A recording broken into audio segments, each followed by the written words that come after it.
Hi, welcome to today's show of Focus. My name is Michael Richmond. Welcome to the Big Smith News Watch. Today, in my presence, I have the president of the Georgetown Football Association, Mr. Otis James. He's going to shed some light with us today about the upcoming Georgetown Football Association League, which starts this Sunday. Also, we're going to talk about, the Elite League, now returning after a 3 year, what many could say, stoppage and other things within Georgetown and so on. So, Mr. Otis, welcome to Focus. It is a privilege having you here with us today. We're gonna talk a lot, mainly about our sport that we love, football. So, for our viewers who don't know who Mr. Otis is, do you mind sharing who you are with them? Thank you very much, Michael. It's been a pleasure being here at Big Smith News Watch. First of all, I'd like to compliment the agency Big Smith News Watch for not just facilitating me, but for taking the sport. A lot of people might not know, but Mr. Smith, since in 2015, he was a part of helping us with football. He monitors our Facebook page. He creates some good vibes. He brings people to the sport, and he do all these things. So thank you very much for having me here today, and thanks for this entire organization to continue to do the work that they do. My name is Otis James, for the viewers who don't know me. I'm the president of the Georgetown Football Association. I'm also a former international referee. Being an international referee from 1999 to 2012, I think it speaks value of itself. Presently, being the president of the Georgetown Football Association, the challenges is remarkable on and off the field. But we will all get into a little bit of that a little later. But for now, this is what it is. Great year. We could say it's in the making for the GFA. Now we see the GFA League, which will be starting this Sunday. Also, one of the main talking points definitely will be the inclusion of Singers Football Club. So, question now for you: what are your top priorities for the association in the upcoming year, in this year? Being the president of the association, it's been, in spite of the priorities that we try to put in place, it's a little tough, but nevertheless, we will still fight for what we see is right and fight for value of the association. In saying that, I just wish if we could get ourselves done. Our main office will be fighting to get it this time for before the end of this year. We get an office and we get a ground to call the home of the Georgetown Football Association. That's the two top priorities. Within saying that, the league is utmost important, notwithstanding our junior football program that we have scheduled for the under 13 to return, the U17, the U15 to play, and we also will be engaging in a senior women soccer league this year.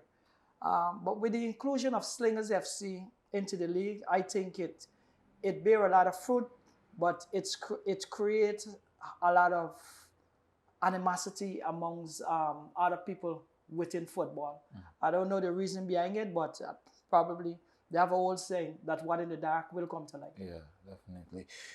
What measures are you guys taking to improve the development and growth of football in Georgetown? Well, with the improvement, I think playing a lot of good youth league could create a bundle of improvement.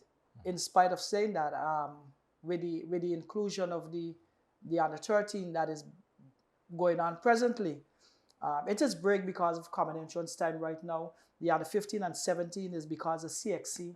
We just put a hold on the tournaments because you must respect the children, and it's very important for the education to match with the sport. Yeah. And we just don't force them to say, come on and play football.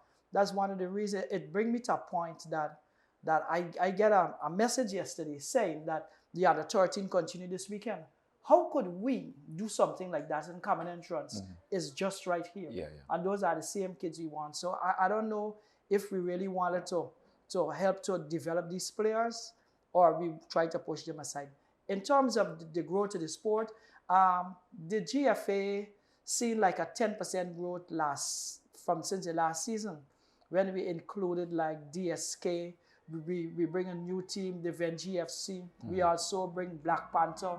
You know, there's 3 new teams we bring to the fold because we continue to lose teams to the Elite League. So we had a decline. With 5 teams going to the Elite League, put the GFA in a bad shape, right? Richmond was being touted as the largest association. Yes, we've been touted as the largest association, but we don't have the volume of the clubs anymore to say that we're the largest association. In spite of everything has been played in the last 3 years, has been won by Georgetown, and it still doesn't speak real value. So in terms of the growth, we're there, but I still think that we need to do a lot more to improve that growth. Which we need the holistic school program to start, that we could get more females at least be interested in the sport. I can give you a typical example. My daughter's right in CXC. She's 18 years now. She played the exam mobile and 11 from Charlestown. They were the school champion. But 3 years after, she stopped playing football. The whole side of them stopped playing football. So what do? We went right back to square one because when they finished playing at youth, we doesn't have a total transformation to bring them and keep them engaged in the sport. So this is the reason why the GFA is planning the U70-11 program for boys and girls, and where they continue to them to join into the under 13 so that they can stay on and play under 15, 17, and 20. Hope that it'll be part of the national program. But our goals is not directly for them to be national footballers. We wanted to create a system where we build more professional players than national players. Because if they become professionals, I think it not just help Guyana football, but helps the entire country. Of Guyana putting out 50 professional players out there on the international scene, I think it will help not Georgetown, Linden, or Borbies, but the entire country would be helped with that program. So I think that where the GFA is concerned, we're working towards our goal. How long will this league, the Georgetown Football Association League, run for? The Georgetown Football Association League expected to run for 4 months. 4 months. For 4 months. It should be within 4 to 6 months. We should be having a break in between the league for facilitated of transfer, and we also try to give a team, like after the first round, we do like a 8 to 10 days rest to give the team to recover, strategize, and then come back again, because a team might be at the bottom of the table, but the rest and the transfer season could see them bringing players to the league, and they could get themselves up before they become relegated or find themselves, because this league is so important to us that this is a league. The win of this league could be promoted to the Elite League.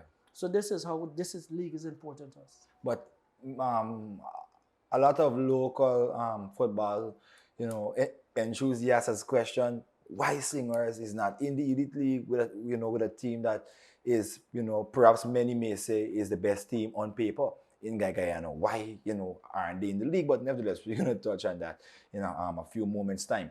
How's the relationship between the GFF and the GFA going so far? The GFF and the GFA has a rocky relationship.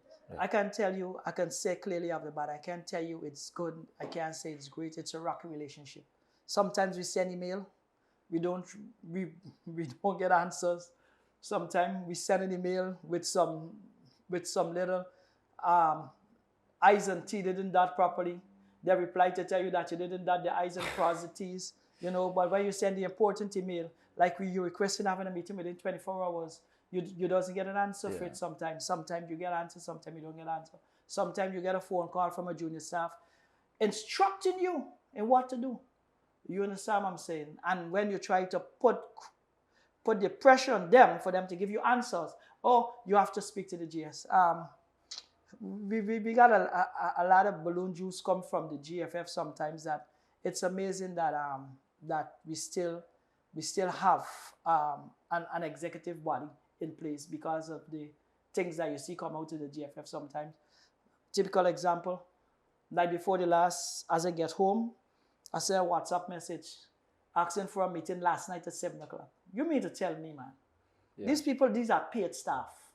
They don't send you a notice within less than 24 hours from meeting just because it's a social media meeting.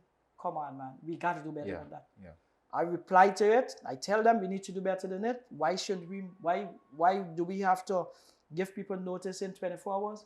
But the biggest problem we have with that is we, the members of the General Council, who continue to adapt ourselves to whatever nonsense comes from them. So when I look at the rest of people replying notes, thank you, you know, I said to myself, I'm on a boat alone. You know, so it is really hard to deal with these things when you don't really have people standing alongside of you, rubbing shoulders and saying, hey, let me fix this thing, because if we don't fix it now, as you say, it'll have the early death, or it's a burial we waiting to announce of football.